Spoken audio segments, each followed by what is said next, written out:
नमस्कार, म जगदीश खरेल।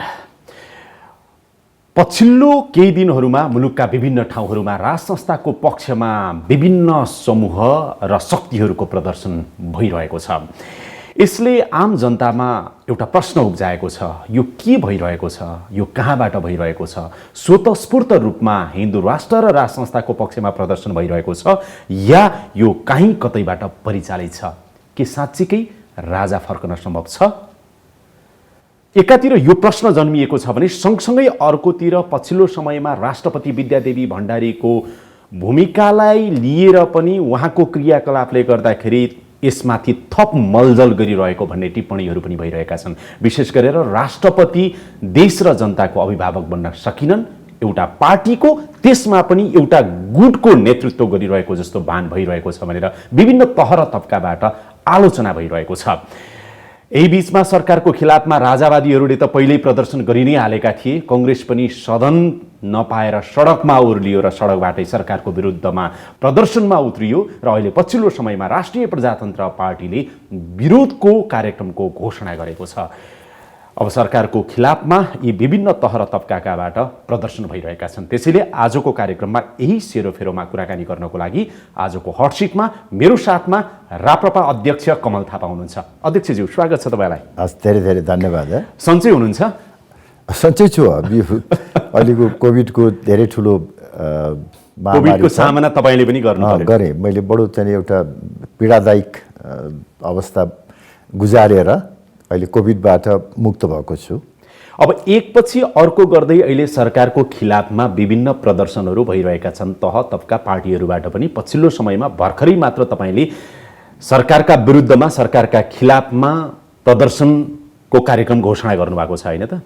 यो प्रदर्शन सरकारको खिलाफकै लागि हो अथवा राजतन्त्र फर्काउनका लागि हो, हिन्दू राष्ट्र कायम गर्नका लागि हो, यी तीनटैका लागि हो? बढी चाहिँ कुनका लागि हो?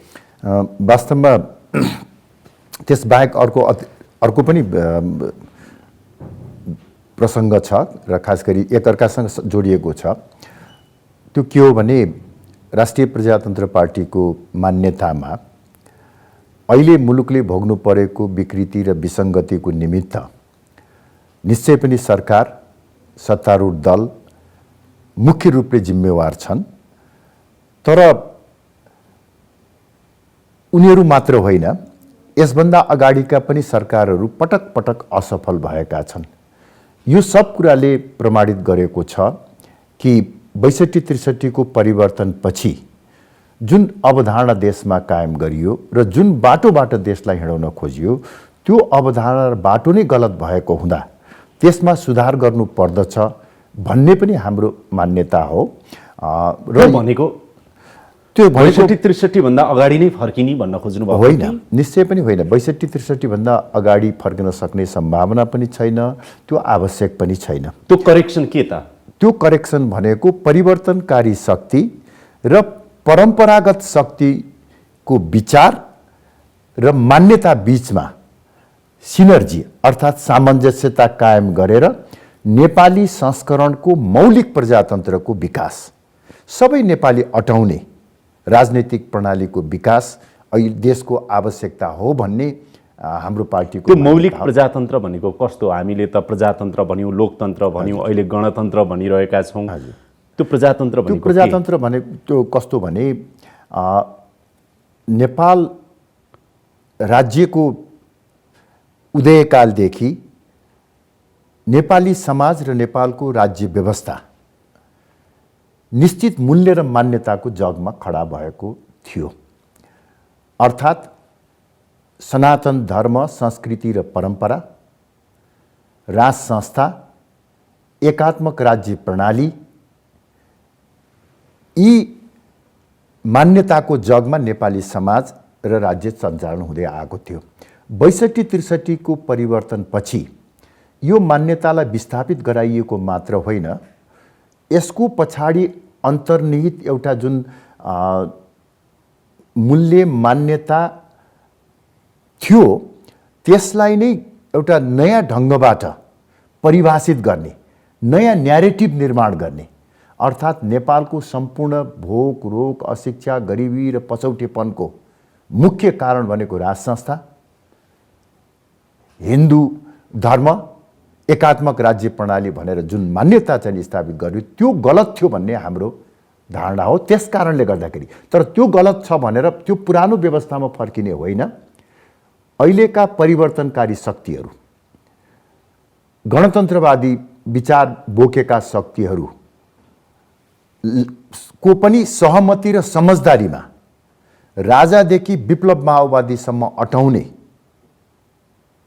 प्रजातन्त्रको विकास गरौँ र त्यो सम्भव छ भन्ने हामीलाई लाग्छ। कस्तो प्रजातन्त्र हुन्छ अध्यक्ष? जस्तो भन्नाले छोटोमा भन्नुहोस् है, छोटोमा पछि म भन्छु। व्याख्यामा आउँछु, आउनै बाँकी छ। हजुर, म यो तीनटै कुरालाई चाहिँ म तपाईँलाई भन्छु। खास गरी यो धर्मनिरपेक्षता, गणतन्त्र र संघीयताको एक एक लाइनमा 47 सालमा फर्किने होइन। होइन 47 सालको कुरा त परै जाओस्, 62-63 भन्दा अगाडि फर्किने पनि होइन। 47 सालको संविधानको तपाईँले अघि भन्नुभयो नि राजावादीदेखि गणतन्त्रवादी अहिलेको अवस्थादेखि विप्लवसम्म तपाईँहरू सबै अट्ने त्यो लोकतन्त्र हो। त्यो भनेको कस्तो मौलिक लोकतन्त्र त्यो मात्रै भन्नुहोस्। हैन, त्यो कस्तो भनेदेखि जस्तो अहिलेको परिवर्तनकारी शक्तिहरूले चाहे गणतन्त्रको चाहिँ नि आवरणमा होस्, उहाँहरूले स्थापना गर्न खोजेको लोकतन्त्र हो, जनताको शासन हो। त्यो लोकतन्त्रलाई कायम गर्ने, परम्परागत शक्तिको रूपमा एउटा अभिभावकको रूपमा, राष्ट्रियताको प्रतीकको रूपमा राज संस्थालाई पनि स्थान दिने, त्यो सँगै जान सक्छ। त्यो एकअर्काका विरोधी होइनन्। त्यसै गरी धर्मनिरपेक्षता होइन, परिवर्तनकारी शक्तिहरूको मान्यताअनुसार पूर्ण धार्मिक स्वतन्त्रता र समानता कायम गर्ने र धार्मिक स्वतन्त्रता र समानता सहित सनातन धर्म सापेक्ष हिन्दू राष्ट्र कायम गर्ने, दुवै कुरालाई मिसाउने। त्यसै गरी जहाँसम्म संघीयताको प्रश्न छ, अहिलेको हाम्रो दृष्टिकोणमा अहिलेको मोडेल काम लाग्दैन। केन्द्रमा एउटा बलियो सरकार र स्थानीय तहमा अहिलेको भन्दा पनि बढी अधिकार सम्पन्न सुदृढ स्थानीय स्वायत्त शासन प्रणालीको स्थापना, बीचको प्रदेशको तह आवश्यक छैन। तपाईँले ल्याइराख्नु भएको प्रस्ताव पनि मैले सविनयका साथ यहाँलाई अनुरोध गरेँ कि एकदमै सान्दर्भिक छैन। सबै अटाउने तपाईँले परिकल्पना गरेको मौलिक लोकतन्त्र अब नेपालमा सम्भव छैन। हामी प्रयास गर्छौँ। हेर्नुहोस्, अब त्यो नभइकन नेपालमा शान्ति, स्थायित्व र दिगो विकास सम्भव पनि हुँदैन। विप्लव पनि अटाउने, उपेन्द्र यादव पनि अटाउने, केपी ओली पनि अटाउने, प्रचण्ड बाबुराम पनि अटाउने, कमल थापा र पशुपति शमशेर अटाउने पनि सबै, र राजा पनि अटाउने लोकतन्त्र अब सम्भव छैन। हैन, सम्भव अब यो इतिहास भयो सर। यही संविधानको परिधिभित्र रहेर हामीले यी मान्यताहरूलाई स्थापित गर्न सक्छौँ। अब एकछिनको लागि उदाहरणको लागि भने कति सम्भव हुन्छ हुँदैन भन्ने कुरा त्यो भोलिको दिनले देखाउने कुरा र मेरो मान्यता भने चाहिँ के भने सम्भव छ कि छैन भन्ने कुरा आवश्यकताले परिभाषित गर्ने। आवश्यक छ भने भोलि सम्भव हुन्छ। संविधान सभाको पहिलो संविधान सभाको मस्यौदामा धर्मनिरपेक्षता, गणतन्त्र र संघीयता अपरिवर्तनीय भनेर लेखिएको थियो। दोस्रो संविधान सभामा आइपुग्दा जहाँ हामी पनि सशक्त ढङ्गबाट पुग्यौँ, हामीले यी मान्यताहरूलाई परिवर्तन गर्न सकिन्छ भनेर संवैधानिक अधिकार सुरक्षित गर्यौँ।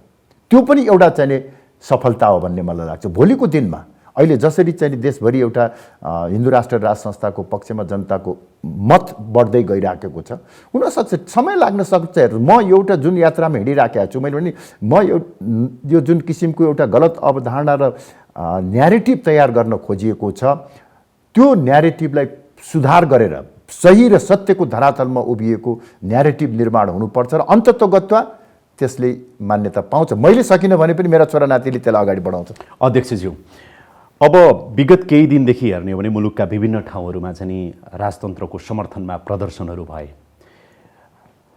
राप्रपाको झापा अनि केही ठाउँहरूमा भएको प्रदर्शनलाई छोडेर अधिकांश प्रदर्शनहरू, मुलुकभरि भएका प्रदर्शनहरू विभिन्न समूह र शक्तिको नेतृत्वमा र जनस्तरबाट, केही जनताको स्तरबाट चाहिँ भएको देखिन्छ।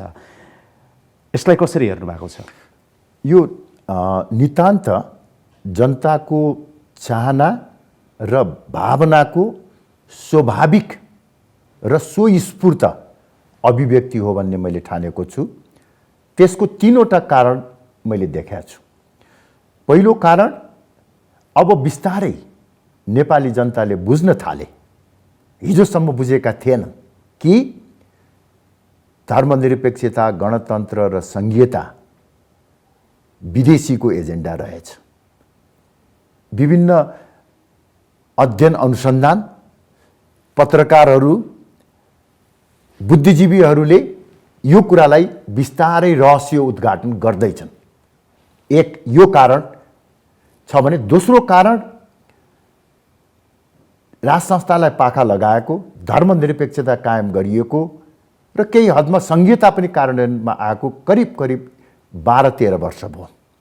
यो 12-13 वर्षको बीचमा परिवर्तनका संवाहकहरूले जनतालाई जुन आश्वासन दिएका थिए त्यो आश्वासन पूरा नभएको कारणले गर्दा जनतामा वितृष्णा बढेर गयो। तेस्रो कारण यो 13-14 वर्षको बीचमा अत्यन्तै विवादास्पद ढङ्गबाट राज संस्थालाई पाखा लगाइएको भए तापनि, राजालाई नारायणी दरबारबाट हटाइएको भए तापनि, राजाले यो 12-13 वर्षको बीचमा जुन किसिमको एउटा शालीन र मर्यादित व्यवहार चाहिँ कायम गरिएको छ, त्यसले अहिलेका यी नवराजाहरू भन्दा त वास्तविक राजा भयो भने उपयुक्त हुन्छ भन्ने मानिसहरूमा पर्न गयो। यी तीनवटा मुख्य कारण मैले देखेको छु। अदरवाइज यो एउटा सुस्फूर्त जनताको अभिव्यक्ति। कुनै समय राजतन्त्रको पक्षमा आवाज उठाउने, सके पनि नसके पनि धुलोमा मिलेर माथि आएर जसरी जे गरेर हुन्छ त्यसको पक्षमा आवाज उठाउने तत्कालीन राप्रपा नेपालका अध्यक्ष कमल थापा र राप्रपा नेपाल भन्ने पार्टी थियो। अहिले पछिल्लो समयमा राप्रपा भन्दा पनि बढी चाहिँ विभिन्न शक्ति समूह, गुट र केही हदसम्म जनताहरू, युवाहरू सडकमा आएको देखियो।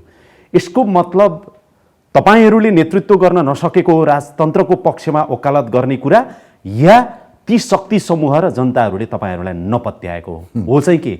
यो राष्ट्रिय प्रजातन्त्र पार्टी र व्यक्तिगत रूपमा मेरो निमित्त एउटा अत्यन्तै खुसीको कुरा हो र यो हाम्रो ठुलो सफलता हो। हिजो राप्रपा नेपालले र हामीले मात्रै बोकेर हिँडेको एजेन्डा अब यो अन्य समूहहरूले पनि, अन्य पार्टीमा रहेका व्यक्तिहरूले पनि बोकेर हिँड्न थाले। जुनसुकै समूहमा होस्, हाम्रै एजेन्डा हो।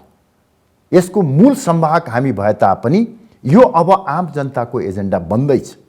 यो हाम्रो सफलता र पछिल्लो समयमा तपाईहरू भन्दा अगाडि अरू प्रदर्शनकारी रहे के? ठीक छ, तपाईहरू बाध्य भएर लाजले होस् पछ्याउनु पर्यो, अवस्था त यही हो नि? हैन, अब त्यही हो नि सर। हैन, त्यसमा अलिकति फरक के छ भनेदेखि अलिकति मान्यतामा फरक छ। अहिले जुन किसिमबाट अब सडकमा हिन्दू राष्ट्र राज संस्थाको पक्षमा आवाज उठिराखेको छ, त्यसमा विभिन्न समूहहरू छन्। हेर्नुहोस्, त्यसमध्ये केही समूह चाहिँ अलिकति उग्र जस्तो मलाई लाग्छ।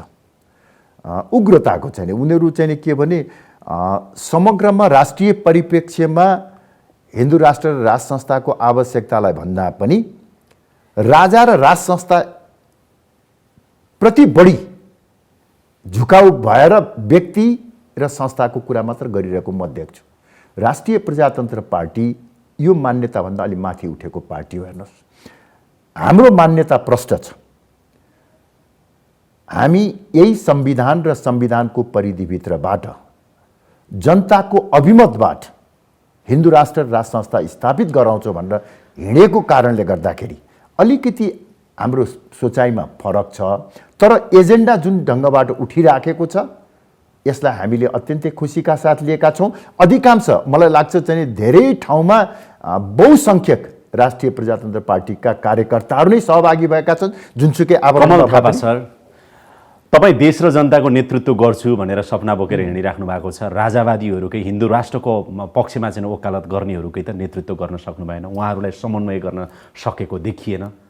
हेर्नुहोस् त अहिले पछिल्लो समयमै हेर्नुहोस्, अब सक्नु भएन नि। हैन, भोलिका दिनमा नेपाली काङ्ग्रेसले हिन्दू राष्ट्रको एजेन्डा बोक्यो भने, काङ्ग्रेसको कुरा छोड्नुहोस्, अहिले तपाईँलाई नै ती प्रदर्शनकारीले पत्याएनन्, ती जनताले पत्याएनन्, जो राजा ल्याउनु पर्छ भनेर सडकमा उत्रिएका छन्, तपाईँलाई पत्याएनन्? हैन, ठिक छ, यो व्यक्तिगत कुरै होइन चाहिँ जगदीशजी। किनभने मलाई पत्याउनु नपत्याउनु, म भोलि स्थापित हुनु नहुनु महत्त्वपूर्ण कुरा होइन। यदि हिन्दू राष्ट्र राज संस्था स्थापित हुन्छ भने इतिहासले मेरो मूल्याङ्कन गर्छ। त्यो राजनीतिक दल थियो, त्यो राप्रपा नेपाल थियो। 62-63 को आन्दोलनपछि तपाईँहरूले 3-4 सिट ल्याएर धुलोमा मिल्दै गर्दाखेरि 25-26 सिटमा तपाईँहरू आएर कमल थापाप्रति एउटा ठुलो आशा, भरोसा र सपना, विश्वास थियो होला राजावादीहरूको, अथवा हिन्दू राष्ट्र कायम गर्छु भन्ने जनताहरूको। सायद तपाईँ अवसरवादी भएको कारणले गर्दा अहिलेका ती जनताले पत्याएनन् कि? होइन, ठिक छ। अब मेरो बारेमा केही भ्रमहरू सिर्जना गरिएका छन्, त्यसमा पनि मलाई केही आपत्ति छैन। हेर्नुहोस्, मेरो निष्ठामा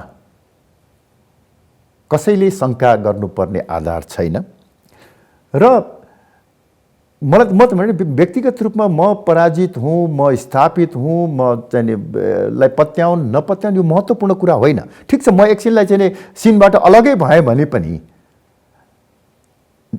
राष्ट्र संस्था र हिन्दू राष्ट्रको एजेन्डा कुनै समयको तपाईँ प्रखर अभियन्ता हो र धेरैले विश्वास गरेको नेता हो। यद्यपि त्यो विषयमा आज कोट्याउँदिन कि जुन तपाईँले मेरो अघिल्लो कार्यक्रममै तपाईँले भन्नुभएको छ कि म त्यति बेला ओली सरकारमा उप प्रधानमन्त्रीको रूपमा सङ्घीय मामिला मन्त्रालयको मन्त्रीको रूपमा नगएको भए हुन्थ्यो, त्यो मलाई रियलाइज भएको छ। त्यो जानु त्रुटि थियो, गल्ती थियो भन्ने एक खालको स्वीकारिसक्नु भएको छ तपाईँले। त्यहाँ प्रवेश नगरौँ कि अलिकति करेक्सन गर्नुपर्ने भयो। त्यसपछि म अरू विषय लाग्छु। वास्तवमा के भने राष्ट्रिय प्रजातन्त्र पार्टी सरकारमा कहिले पनि जान्न भनेर कसम खाएर खडा भएको पार्टी होइन। पार्टी खोलेको हुनाले हामी जनताको अभिमत प्राप्त गरेर सरकारमा जान सक्छौँ। ओली सरकारमा गएको कुरालाई हामीले ठिक मानेका छौँ। त्यसपछि प्रचण्ड र शेरबहादुर देउवाको नेतृत्वमा जुन सरकारमा सहभागी भयौँ त्यो चाहिँ गम्भीर राजनीतिक भूल हो भन्ने हाम्रो निष्कर्ष रहेको छ। हेर्नुहोस्, र म फेरि पनि एउटा कुरा चाहिँ जोड दिन चाहन्छु। हेर्नुहोस्, अब कम्युनिस्ट पार्टीको चाहिँ संस्थापक नेता पुष्पलाललाई केही कम्युनिस्टहरूले नै गद्दार भने। आज संयुक्त कम्युनिस्ट पार्टीले एउटा आदर्शको रूपमा चाहिँ पुष्पलाललाई लिएर हिँडिरहेको छ। भोलि राष्ट्र संस्था र हिन्दू राष्ट्रको एजेन्डा बलियो भएर स्थापित भयो भने अहिले मलाई जसले गाली गरे तापनि मलाई भोलि मेरो सम्मान हुन्छ कि हुँदैन आफ्नो ठाउँमा छ, त्यो होस् भन्ने पनि मेरो चाहना होइन। तर मलाई मेरो राजनीतिक जीवनबाट चाहिँ अवकाश लिएको दिन पनि मलाई खुसी हुनेछ कि मैले चाहिँ हिजो अत्यन्तै प्रतिकूल अवस्थामा रगत पसिना बगाएर अगाडि सारेको अवधारणा आज स्थापित हुँदैछ भन्ने मेरो त्यसमा कुनै शङ्कै रहेन सर, कुनै शङ्कै रहेन। सम्भवतः पूर्व राजा ज्ञानेन्द्र शाहले भन्दा राजतन्त्रको पक्षमा डटेर ओकालत बोलिरहेको गरिरहेको कोही छ भने डेफिनेटली कमल थापा हो। हजुर, यो कुरामा शङ्का रहेन।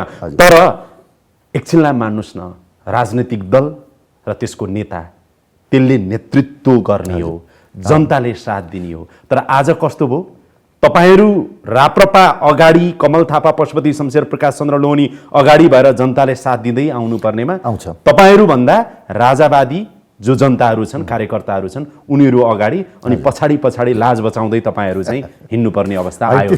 त्यस्तो होइन, छैन त्यस्तो होइन। वास्तवमा कुरो के हो भनेदेखि हेर्नुहोस्, हो राप्रपा प्रति आम मानिसहरूमा, हाम्रा सहयोगी शुभचिन्तकहरूमा पनि एक प्रकारको भ्रम, त्यो भ्रमको कारणले गर्दा वितृष्णा चाहिँ बढेकै हो। हेर्नुहोस्, त्यसमा शङ्कै छैन। हामी पटक पटक जुट्दै फुट्दै गऱ्यौँ, त्यसले गर्दाखेरि एजेन्डा कमजोर भयो भन्ने चाहिँ आम मानिसहरूको धारणा रह्यो। दोस्रो, हामी सरकारमा गएको कुरा, मैले राजनीतिक दृष्टिकोणबाट ओली सरकारमा गएको कुरा ठिक हो भने तापनि हाम्रा सहयोगी शुभचिन्तकहरूलाई त्यो कुरा लागेन, अझै चित्त बुझेको छैन। त्यसकारणले त्यसले पनि असर गरेको छ। तेस्रो कुरा, कतिपयलाई यो पनि लागेको छ कि हिन्दू राष्ट्र राज संस्थाको एजेन्डा बोकेको पार्टीले संविधानलाई किन स्वीकार गरेको। हामीले त्यो बुझाउन सकिराखेका छैनौँ कि हामी संविधानको परिधिभित्रबाटै संविधानसँग सहकार्य गरेर संविधानलाई उपयोग गरेर यो मान्यता स्थापित गराउन खोजिराखेका छौँ भन्ने कुरा हामीले ठिक ढङ्गले बुझाउन सकेका छैनौँ। त्यस कारणले गर्दाखेरि पनि हुनसक्छ हामीलाई अहिले चाहिँ नि राष्ट्र संस्था र हिन्दू राष्ट्रको एजेन्डा बोक्नेहरूले पुरा रूपमा नपत्याएको। तर जगदीशजी, समय आउँछ, मलाई लाग्छ हामी त्यो भ्रममा रहेका, हामीप्रति वितृष्णा भएका व्यक्ति र समूहलाई फेरि गोलबन्द गरेर एउटै छातामुनि ल्याएर एउटा बलियो राष्ट्रवादी शक्ति बनाउन सक्छौँ भन्ने मलाई चाहिँ आत्मविश्वास छ। हेर्नु, अहिले पनि एउटा आम जनतामा प्रश्न आएको छ सर, यो राजतन्त्रको पक्षमा जुन खालको प्रदर्शन भयो नि केही दिन यता, यो प्रदर्शन स्वतस्फूर्त हो या परिचालित हो? मान्छेले प्रश्न गर्न पनि थालेका छन्। यदि मान्नुहोस् राप्रपाले मात्रै गरेको हुन्थ्यो भने यो पार्टीको हुन्थ्यो होला। तर जुन रूपमा मेचीदेखि महाकाली, पूर्वदेखि पश्चिम, उत्तरदेखि दक्षिण तराईका जिल्लाहरूमा समेत पनि, हिमालका जिल्लाहरूमा समेत पनि प्रदर्शन भइरहेछन् नि, यो स्वतस्फूर्त हो या परिचालित हो भन्ने यसमा हेर्नुहोस्, वास्तवमा के भनेदेखि अब हामीलाई पनि कहिलेकाहीँ यो जिज्ञासा हुन्छ। तर मैले जति पनि अहिलेसम्म बुझेको छु यो मूलत स्वस्फूर्त नै हो। विभिन्न अब एका ठाउँमा जब भइसकेपछि अन्य क्षेत्रका चाहिँ युवाहरूलाई पनि त्यो गर्ने उत्साह जागरण भएर आयो र हाम्रै पार्टीका कार्यकर्ताहरू छन् जो चाहिँ यसको नेतृत्व लिइराखेका छन् र खालि एउटै कुरो के गरिरहेका छन् उनीहरू हामीलाई सोधिराखेका छन् पार्टीको झन्डा चाहिँ नप्रयोग गरौँ भन्ने चाहिँ यहाँ धेरै मान्छेहरूको भनाइ छ, के गरौँ भन्नुहुन्छ। हामीहरू जानुहोस् चाहिँ नि, केही फरक पर्दैन, आवश्यक पर्ने पार्टीले पनि गर्ला, नयाँ पार्टीको झन्डा प्रयोग नगरे पनि हुन्छ भनेर भनिरहेको। त्यस कारणले मूलत यो स्वस्फूर्त हो। जहाँसम्म राजा र राज संस्थाको कुरा छ त्यसमा चाहिँ म अलिकति स्पष्ट रूपमा भन्न सक्छु कि राजा र राज संस्थाको चाहिँ यसमा भूमिका छैन। राजाबाट परिचालित हुन्, राज संस्थाबाट भन्ने होइन। त्यो राजाबाट वा निर्मल निर्वासबाट परिचालित छैन। भारतीय मोटरसाइकलहरू देखियो, अब भारतको सिधा भूमिका छ कि भन्ने पनि चर्चा भयो। मैले सिधै सोधेँ। होइन, मलाई लाग्छ के भने बोर्डर एरियामा मोटरसाइकलहरू मोटरहरू त्यो भारतीय प्लेट नम्बरका भाडामा पाइन्छ, चलिराखेकै छन्, लिएरै चलाइराखेका हुन्छन्। त्यस कारण त्यस्तो कुनै अस्वाभाविक हो जस्तो मलाई लाग्दैन। त्यसमा कुनै यो अन्तबाट परिचालित होइन, मैले अहिलेसम्म पाएको छैन। साँच्चीकै होइन अध्यक्षजी? होइन, मैले तपाईँलाई जति जानकारी कसलाई हुन्छ होला, राज संस्था र हिन्दू राष्ट्रको कुरा उठाउने मान्छे तपाईँहरूको पहुँचभन्दा बाहिर रहेर, तपाईँहरूभन्दा 2 कदम अगाडि रहेर देशभर प्रदर्शन भइरहेछ। होइन, यो के भइरहेछ भन्ने त तपाईँहरूबीच चर्चा हुन्छ नि? हजुर, हुन्छ, चर्चा हामी गर्छौँ, कहिलेकाहीँ जिज्ञासा हुन्छ, कौतूहलता पनि हुन्छ। तर हामीले अहिलेसम्म बुझ्दाखेरि यसमा विभिन्न चाहिँ नागरिक समूह समिति ले नै यो कामलाई अगाडि बढाइराखेका छन्। स्वतस्फूर्त हो, स्वतस्फूर्त नै हो।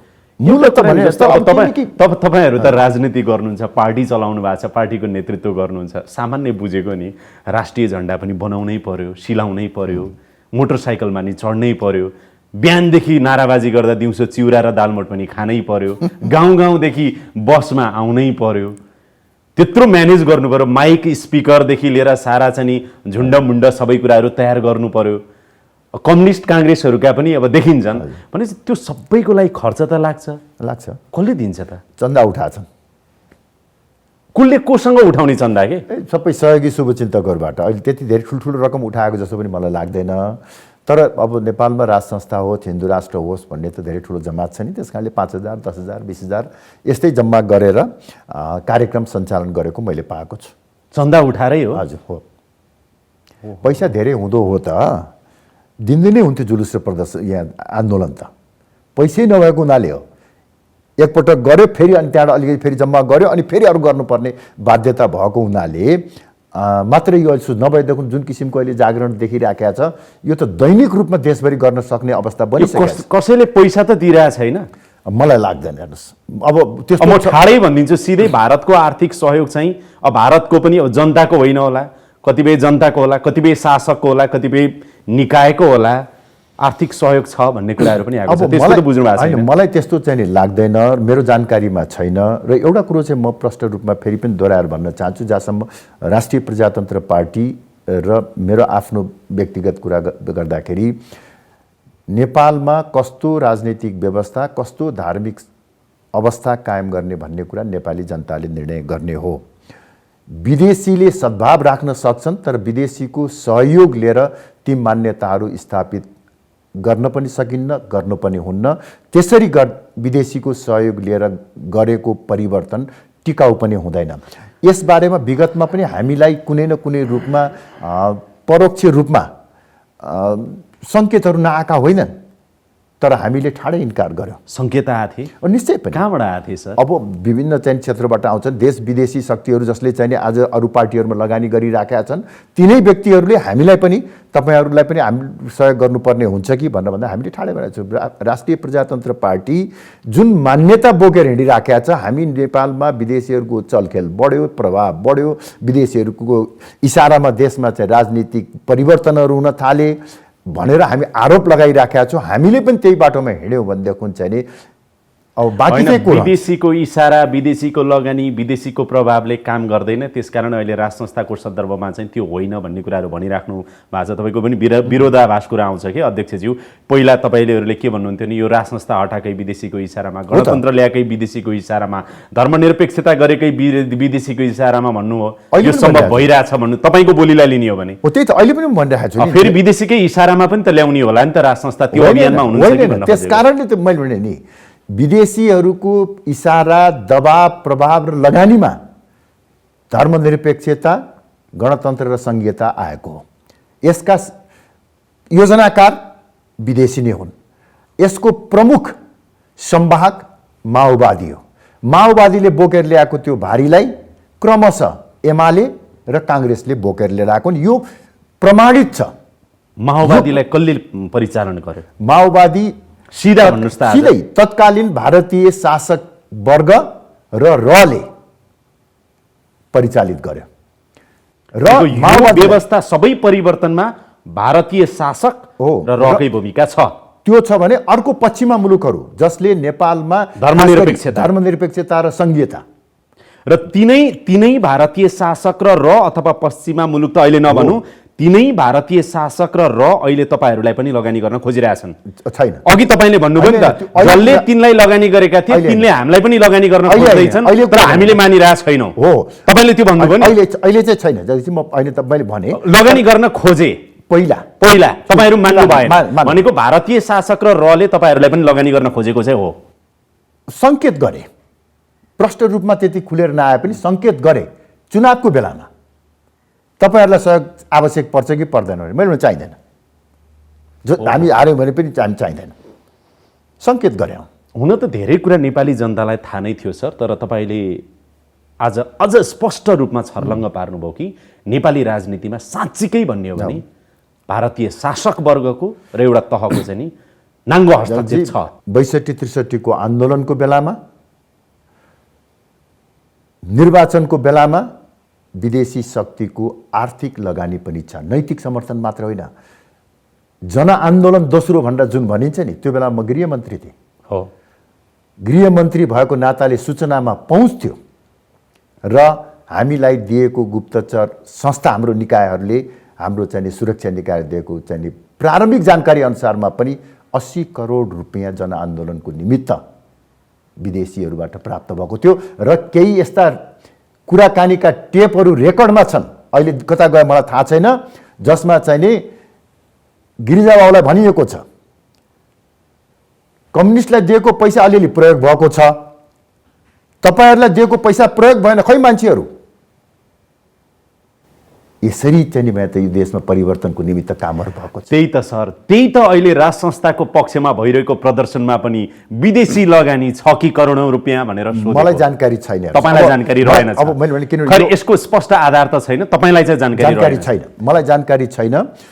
र अब तपाईँले भने जस्तै अब सडकमा चाहिँ नि धेरै ठुलो प्रदर्शनहरू भइराखेको छ र यही प्रदर्शनको क्रममा तपाईँको राज संस्था र हिन्दू राष्ट्र स्थापना कुरा मात्र होइन, मलाई लाग्छ कति बेला जानकारी होला, कमल थापा र राप्रपालाई पनि गाली गरिएको छ, आलोचना गरिएको छ। अब त्यसको प्रयोजन के हो? अब अहिलेको अवस्था कस्तो छ भने सर, नेकपा आन्तरिक कलहमा छ, पार्टी भित्रभित्रै धमिरा लागेको जस्तो अवस्था छ। हेर्नुहोस्, कुनै पनि बेला फुट्न सक्ने, कुनै पनि बेला जुट्न सक्ने, करिब 2/3 बहुमत भनिएको सरकार पनि इतिहासकै कमजोर सरकार भनेर तपाईँहरू पनि बेला बेला भनिराख्नु भएको छ। त्यो टिप्पणी भइरहेको छ। केपी ओली भारतको शासक वर्गबाट असाध्यै मन पराइएका व्यक्ति होइनन् कि भन्ने छवि पनि नेपालभित्र छ, राष्ट्रवादी छवि छ नि, जसको कारणले उनले चुनावै जिते भनेपछि यो अवस्थामा राज संस्थाको पक्षमा भएको प्रदर्शनमा कतै बाह्य लगानी छ कि भनेर अनुमान मात्रै गर्न सक्ने अवस्था छ, आधारहरू भइसकेका छैन। मलाई कुनै जानकारी छैन, त्यस्तो छ जस्तो पनि लाग्दैन। अब कोही परिचालित छ भनेदेखि हेर्नुहोस्, यो त दुर्भाग्यपूर्ण कुरा हो।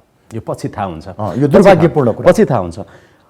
सँगसँगै एउटा कुरा आइरहेको छ कि तपाईँहरू राज संस्थाको पक्षमा यत्रो वकालत गरिराख्नु भएको छ, हिन्दू राष्ट्रको पक्षमा, अब सडकमा यत्रो प्रदर्शन भइरहेको छ, पूर्व राजा ज्ञानेन्द्र शाह चुप लागेर बसिराख्नु भएको छ आनन्दले, सायद टिभी हेर्नुहुँदो हो, रेडियो सुन्नुहुँदो हो, पत्रिका पढ्नुहुँदो हो, सामाजिक सञ्जाल हेर्नुहुँदो हो, राजा त बोल्नु नै हुन्न पूर्व राजा, किन होला भनेर सायद उहाँले जवाफ दिने त कुरा हुँदैन होला, तपाईँले केही भन्न सक्नुहुन्छ? होइन, मैले पनि अब राजाको विचारलाई, राजाको सोचाइलाई आधिकारिक रूपमा भन्न सक्ने कुरा आउँदैन। तर राज संस्था र राजाहरू अलिक फरक प्रकृति र स्वभावका हुन्छन् भन्ने कुरा यो पछिल्लो घटनाक्रमले पनि देखाएको छ। हेर्नुहोस्, एका टीका टिप्पणीहरू बाहेक एउटा स्वतन्त्र नागरिकले अवलम्बन गर्नुपर्ने दायित्व बाहेक राजनीतिलाई प्रभाव पार्ने, दलहरूको विरुद्धमा जाने, सरकारको विरुद्धमा जाने कुनै पनि किसिमका गतिविधिहरू राजाबाट त्यो त उहाँको पक्षमा आवाज उठिरहेको छ। पूर्व राजा केही बोल्नुहुन्न, यो मलाई पनि तपाईहरुले नि भन्नुभयो बोल्नुपर्छ नि त अब तपाईँ त भनेर। हैन, मैले चाहिँ के आउनु सडकमा भनेर हैन, वास्तवमा के भने मलाई पनि कहिले केही प्रश्न गर्छन्। अब तपाईँ चाहिँ राज संस्था चाहिन्छ भनेर वकालत गर्नुहुन्छ, अब राजालाई चाहिँ कुनै वास्तै छैन, मतलबै छैन भन्ने प्रश्न मलाई गर्छन्। हेर्नुहोस्, अब मलाई लाग्छ त्यसको जवाब मैले दिन सक्दिनँ। तर मैले निश्चय पनि राजासँग भेट हुँदाखेरि सल्लाह दिएको छु। के दिनुभएको छ? मैले के दिएको छु भने नेपालमा विदेशीले हस्तक्षेप गरेर वा सेनाले शक्ति प्रयोग गरेर राज संस्था स्थापना हुन सक्दैन। त्यस्तो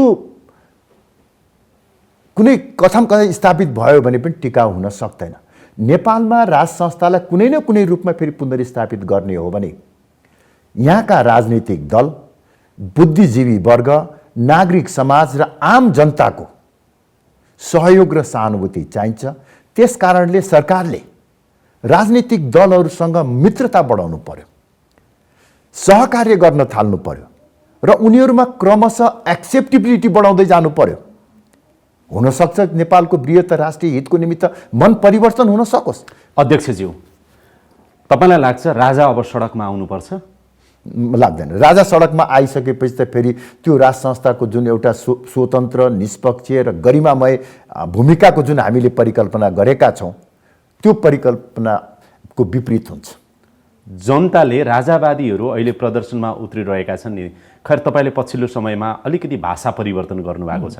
राजा आऊ देश बचाऊ होइन, जनता आऊ राजा ल्याऊ देश बचाऊ होइन। हो, मेरो त मान्यता के हो भन्नुहोस् त? मेरो मान्यता के हो भनेदेखि देश राजाले बचाउने होइन भन्न खोजेको हो, देश बचाउने जनताले हो। अनि त्यसमा दुईटा कुरा छ। एउटा कुरो के हो भनेदेखि राजा आऊ देश बचाऊ भन्दाखेरि कुनै पनि प्रकारबाट राजा चाहिँ लिएर आउनु पर्यो, देश बचाउनु पर्यो भन्ने अर्थ लाग्छ।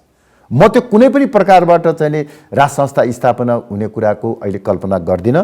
जनताले नै राजा स्थापित गर्नुपर्छ, एक। त्यसकारणले जनता आऊ राजा स्थापित गर।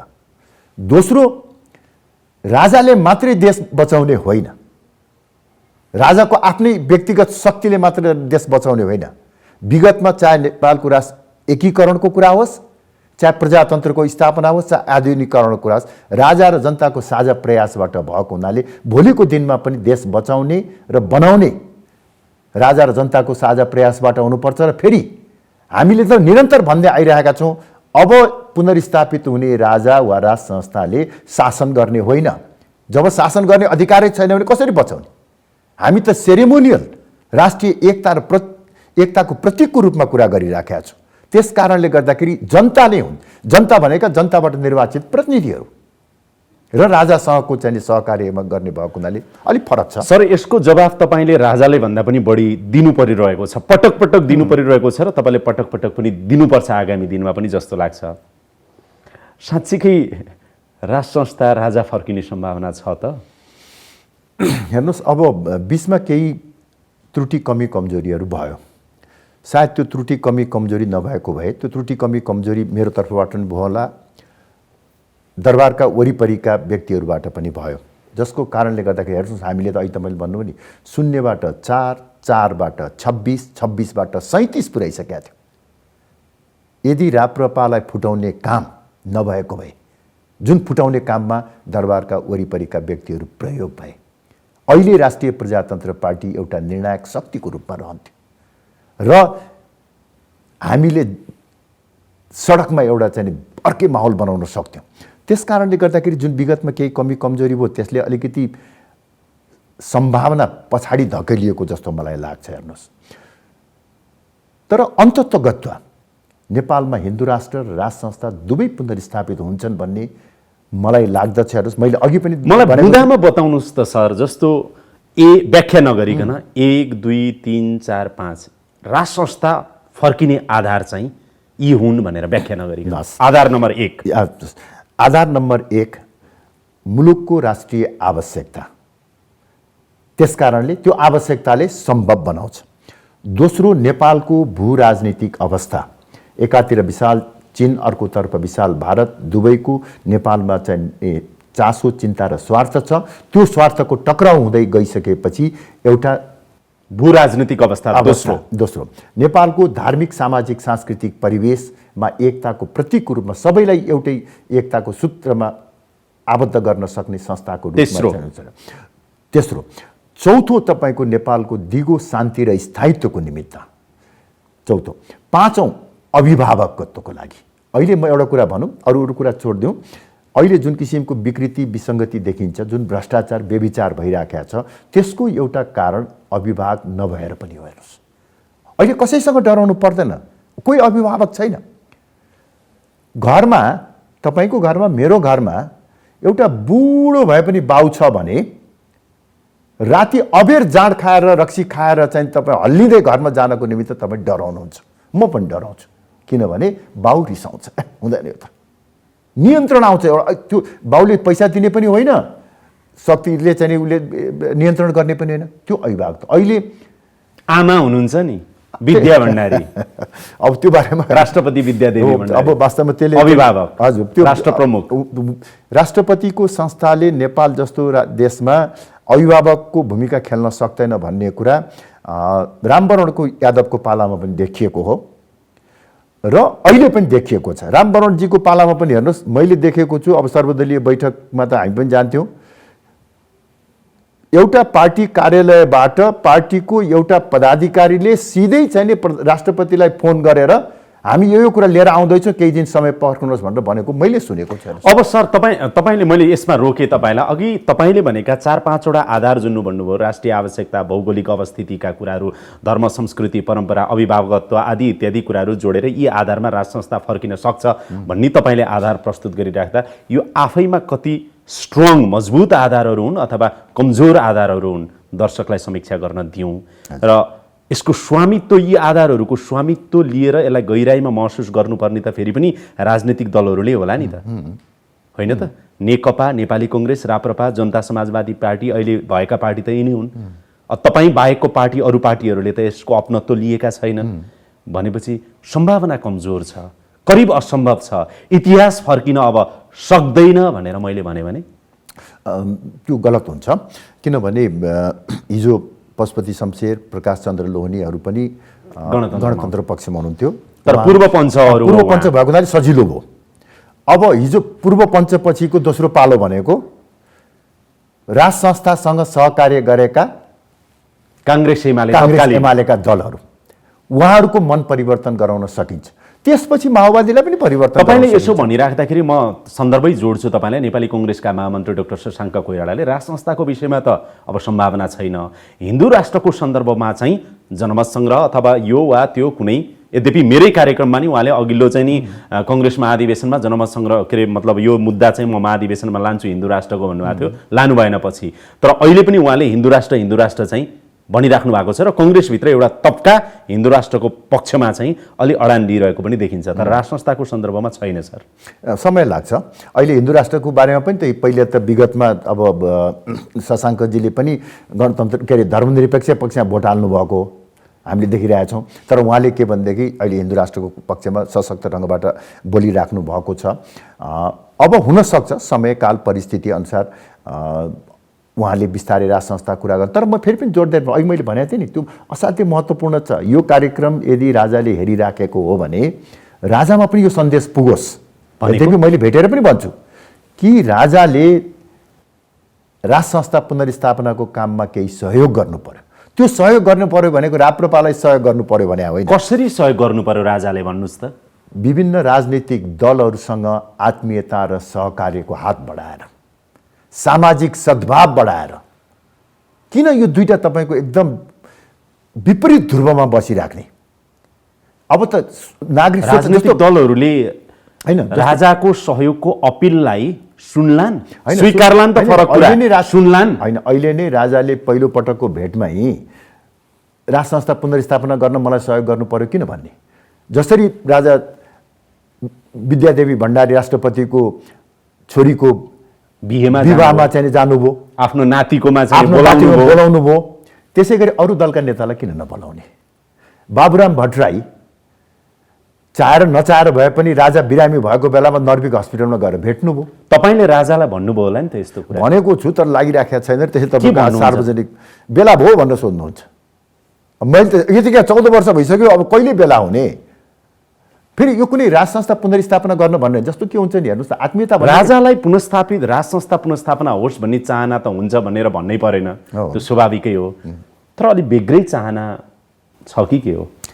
खै त्यो मलाई थाहा छैन। हेर्नुहोस् अब राजा कुरा मैले भन्ने कुरा आउँदैन। होइन, तर तपाईँसँग मैले देखेको भेटघाट त के भन्दा हेर्नुहोस्, अब जस्तो के हुन्छ नि, अब दुईटा चाहिँ नि एकदम चाहिँ नि मन नमिल्ने व्यक्तिहरूको बिचमा पनि बस उठ गर्दा चाहिँ नि सामाजिक सम्बन्ध कायम राख्दा राख्दा आत्मीयता बढ्छ के।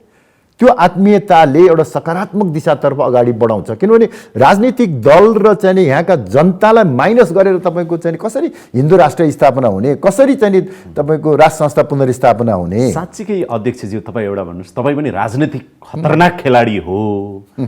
आफ्नै चाहना आफ्नै विवेकमा नेपालले व्यवस्था परिवर्तन गर्न सक्छ?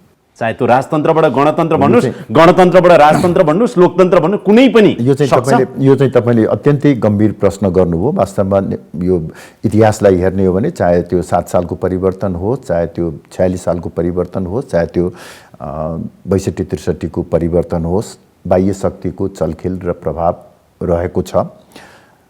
यही कारणले गर्दा नै भोलि राजै एकछिनलाई मान्नुहोस्, राजै आउनु पर्यो भने पनि हाम्रो बल बुता विवेक बुद्धि यसले मात्रै हुनेवाला छैन।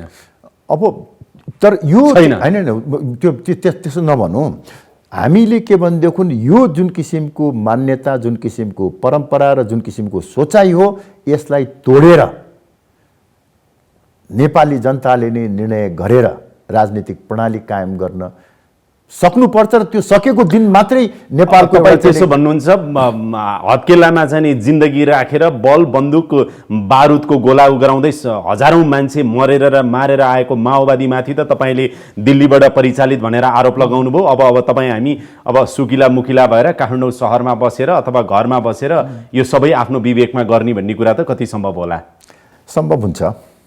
अहिले यो पछिल्लो समयमा चाहिँ जुन खालको नेकपाभित्रको अन्तर्कलह छ, सरकारमाथिका विभिन्न टिक्का टिप्पणी प्रदर्शनहरू चाहिँ भइरहेका छन्, तपाईँहरू आफै पनि विरोधमा जाँदै हुनुहुन्छ। गणतन्त्र आइसक्दाखेरि पनि राजनीतिक सङ्क्रमण मुलुकमा सकिएको छैन र यो सङ्क्रमणकै बिचमा चाहिँ कसले कहाँ कसरी खेल्ने भन्ने कुराहरू चाहिँ भइरहेको छ भन्ने नै बुझाइ तपाईँको हो। त सबै अटाउने व्यवस्था कायम नगरेसम्म स्वाभाविक रूपले सङ्क्रमण त रहिरहन्छ नि।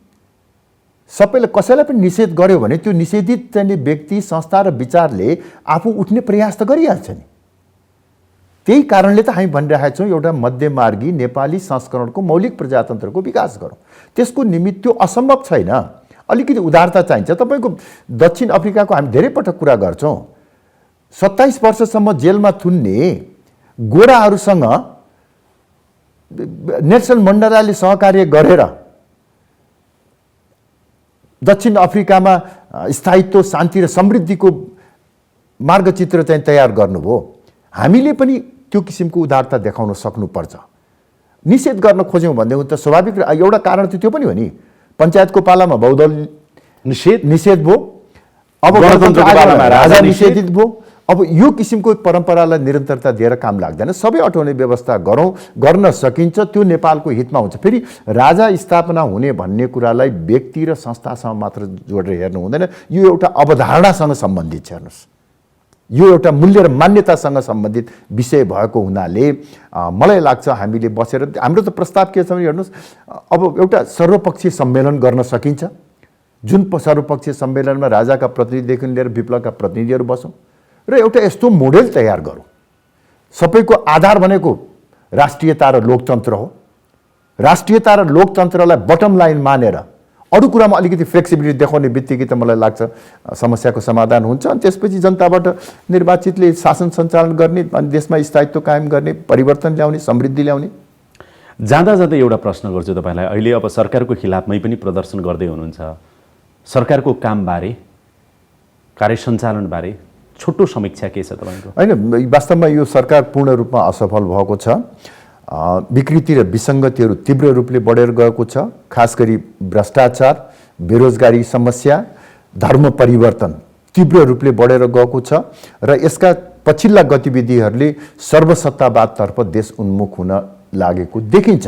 तर मेरो खाली एउटै कुरो चाहिँ के भने हेर्नुहोस्, वास्तवमा म दुईटा कुरामा तपाईँलाई निवेदन गर्छु। एउटा चाहिँ के भने पहिलेको केपी ओली र अहिलेको केपी ओलीमा म आकाश जमिनको फरक देखिरहेका छु। म उहाँको पहिलो कार्यकालको उप प्रधानमन्त्री हेर्नुहोस्, बहुत नजिक बसेर हामीले चाहिँ अत्यन्तै कठिन अवस्थामा काम गरेका थियौँ र धेरै महत्त्वपूर्ण सफलताहरू पनि त्यो बेलामा हात लागेको थियो।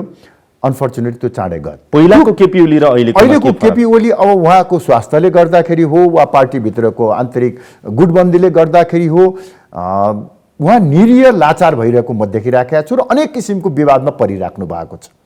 एउटा त्यो चाहिँ छ भने अर्को चाहिँ म चाहिँ हेर्नुहोस्, एउटा मेरो पहिलेदेखिको मान्यता छ, हो निश्चय पनि केपी ओली असफल हुनुभएको छ, अहिलेको सरकार असफल भएको छ, कम्युनिस्ट पार्टी असफल भएको छ। तर अहिलेको सरकार र दल मात्र असफल भएको होइन, बाटो नै गलत छ। त्यसकारणले जबसम्म बाटोमा सुधार गर्दैनौँ, ड्राइभर जति परिवर्तन गरे पनि तात्विक सुधार हुँदैन। केपी ओलीको ठाउँमा प्रचण्ड वा प्रचण्डको ठाउँमा शेरबहादुर देउबा अहिलेका सम्भावित उम्मेदवार यिनै हुन्। यी जोसुकैलाई पनि राखिदिनुहोस्, विगतले प्रमाणित गरिसकेको छ, जनताले कुनै सकारात्मक परिवर्तनको अनुभूति गर्न पाउँदैन। नेपाली राजनीतिको आगामी दिन यस्तै सङ्क्रमण, यस्तै अस्थिरता, यस्तै तनाव, यस्तै कलहमै अगाडि बढ्ने देख्नुहुन्छ आगामी 5 वर्ष, 10 वर्ष, 15 वर्ष, अथवा संलिँदै जाला भन्ने लाग्छ? अनि म आशावादी राजनीतिज्ञको रूपमा म अत्यन्तै आशावादी छु। ढिलो चाँडो परिस्थिति अनुकूल हुँदै जान्छ र नेपालीले अहिलेको जस्तो चाहिँ नि सङ्क्रमणबाट मुक्त हुनुपर्दछ, हुन्छ भन्ने मलाई चाहिँ पुरा विश्वास भरोसा छ। हेर्नुहोस्, समय दिनुभयो, धेरै धेरै धन्यवाद। धेरै धेरै धन्यवाद।